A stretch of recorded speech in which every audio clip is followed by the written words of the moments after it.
Welcome back to the Fenrir Golden Retriever Show. My name's Joe and I'm a certified canine leader here at FenrirCanineLeaders.com. We are dedicated to helping you learn everything you could possibly want to know about the Golden Retriever and then how to become a high-level canine leader so you can raise your very own. So if you're new here, don't forget to subscribe and turn on that notification bell so you never miss a future upload. So we are back with Abby, our good friend here at Fenrir, who has a wonderful Golden Retriever called Cooper and had a Golden Retriever before called Bailey. Who lived to about 12-ish. Yeah. And we're just kind of discussing what it's like to own a Golden Retriever and her experiences of having a Golden Retriever. So I just mentioned a little bit about Bailey in the previous episodes. If you haven't checked them out, make sure you do. We've talked a lot about Cooper, your current Golden Retriever, but Bailey, like I knew quite well in his older age, and he's just a wonderful, just such a great dog. Yeah. Such a great dog. But I'm interested to know from kind of puppyhood to in that old age, some comparisons you can make of, you know, there's the obvious things of, you know, slowing down a bit and things like that. But in terms of maybe temperament, you could speak a little bit about from being a puppy and what he was like. Was he shy? Was he boisterous? To kind of in that older age, did that change at all, or did you see it kind of throughout? Yeah, I think with a Golden Retriever, they're really friendly dogs and really love attention, and that definitely stays with them throughout their lives. Yeah.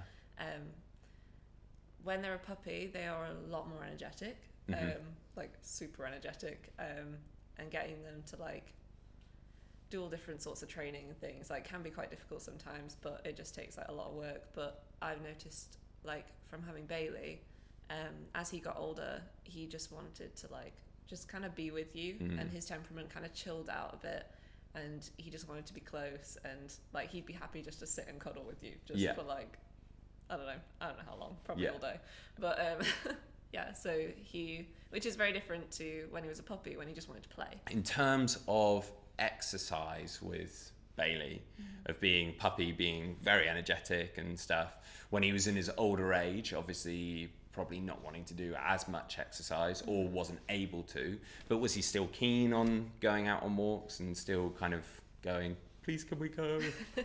Yeah, definitely. He was like always wanted to go out. Like he'd definitely get tired more easily. Okay.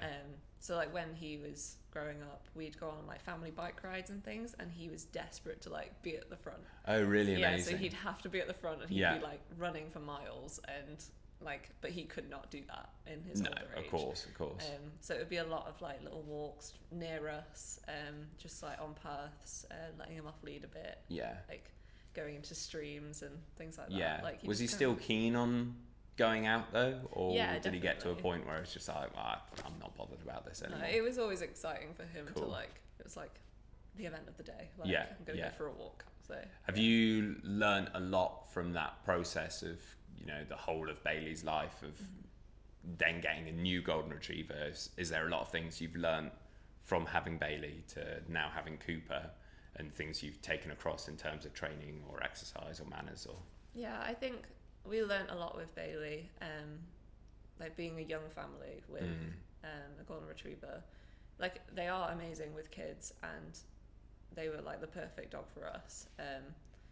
They can be really like comforting, and that's been like a massive thing for us. But I think that we've learnt a lot in training them consistently and being able to like show them that you're the pack leader, and that they can't just do what they want, that they have to have boundaries, like even though they are so loving, and it's very easy just to let them do what they want. Like say like we don't let Cooper, or we didn't let Bailey on the sofa, which was like a boundary that we have.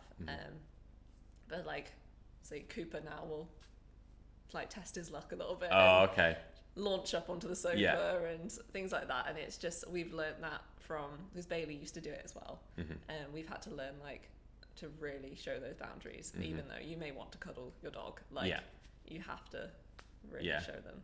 The challenge massively with the Golden Retriever is they're unbelievably cute. I think from puppy even to now, like I'm like, you're really cute, and I need to like draw the line here, and that's an issue with a lot of owners. I think of they get this new puppy and they go, oh, he's so cute, and those little things at the beginning, whether it's a little bit of nipping or whatever, can become a real issue. Yeah, definitely. So putting those boundaries in place from the get-go and being stern with them then gets you your dream dog later, which you're kind of getting with Cooper now as he's like growing up. Those boundaries are becoming more and more firm, and he's going, okay, I get this, I'm not in charge here. And we learnt that from having Bailey, like, because we knew that there were some things that we may have like let slide, but then eventually, like, as he was getting older, it would get worse, and we were like, okay, now we have to try and train an older dog, which is a lot harder. But it's like, you can do it, but it's better if you do the consistency at the beginning and try not to let it slide. But so with boundaries that you've tried to put in place, so for example the sofa, like, when have you found either Bailey or Cooper kind of push those, and then how did you kind of deal with that?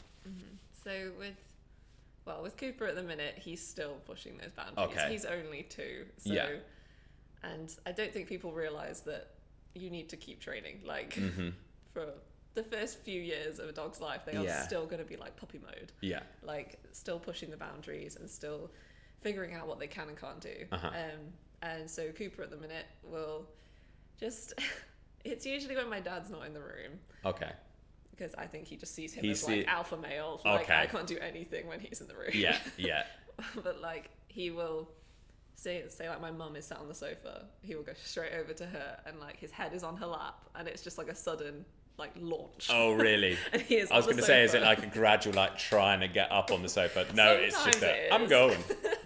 Sometimes it is like a gradual like crawl up the sofa, but other times it is literally just like, I have one shot at this. I've got to do it. This is my one opportunity. Oh no. Yeah, so he will just like launch up. He has this like trick of like making himself as small as he possibly can into the sofa.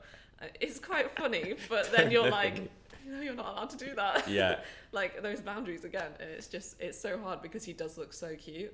Like on the sofa, like all curled up, like hiding away from you. I don't want to tell you off, but I need to. It's a horrible feeling, but it's definitely something. Is there times when is he crate trained now when you go out? Is he in his crate, or is he kind of free to roam now? So he's free to roam.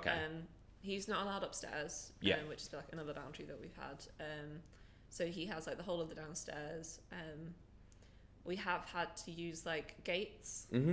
So we have like a stair gate. Just because he has pushed his luck there as well. He struggles to come back down the stairs, which is... It's fair enough. I struggle with stairs sometimes. We all do. But so we have the stair gate, and then we have these like metal gates that we have like around the lounge area. So if he has been like pushing his luck with getting on the sofa or something like that, we will block this lounge off. Reteaching, so it's like just to show that you can't like go there. And like at night time, he's down there on his own. And there have been times when we have come downstairs in the morning and there's like a dog mold in the sofa where he's been sleeping there all night. And he's managed to get down just before everyone comes downstairs. Good work. Which is clever, but not right. Clever, but not clever enough. Like, you can still see through it. What age did you stop him being in the crate as much? So, for instance, at night or something. I imagine he was crate trained at night. And then what kind of age did you stop doing that? Say in between, like, it was before he was a year we stopped, because he knew his boundaries in the kitchen, and he could and couldn't go. I'd say probably around maybe 8 months or something. Around then. Similar with when you had Bailey, can you remember, or pushing back a few years? Yes. I think it was probably quite similar, actually. I don't think he was in the crate for long. I was just interested to know, because I think it comes down to the dog, the individual dog, of, when they're learning those boundaries. And actually, I've seen dogs that are going, no, I love my crate. I don't want to like have free roam. I quite like this as being. So I was quite interested of, did you find it an automatic challenge when he came out of the crate, of leaving him downstairs when you guys went to sleep or whatever, or when you went out? Did you see a difference, or was it actually on the whole pretty good? Yeah, it's been pretty good. I think when we first like stopped using the crate and let him have free roam, he didn't really know what to do with himself because like I have all this space now. Like, Yeah. what can I do? Yeah. So I think, and like us being apart from him, like golden retrievers, they want to be near you. So Yeah. he obviously struggled with that a bit, and there'd be quite a bit of whining or barking. But yeah, that was something that we just had to kind of deal with. But he eventually just like got used to it and is actually really good downstairs now. Yeah. So. Well, thank you so much, Abby, again for being back here with us and telling us more about Cooper and Bailey, your golden retrievers. If you're new here, don't forget to subscribe and turn on that notification bell. We've got more of these episodes coming. So if you're thinking about getting a golden retriever, there is loads you can learn from Abby's experience. And I can't wait to see you in the next episode of the Fenrir Golden Retriever Show.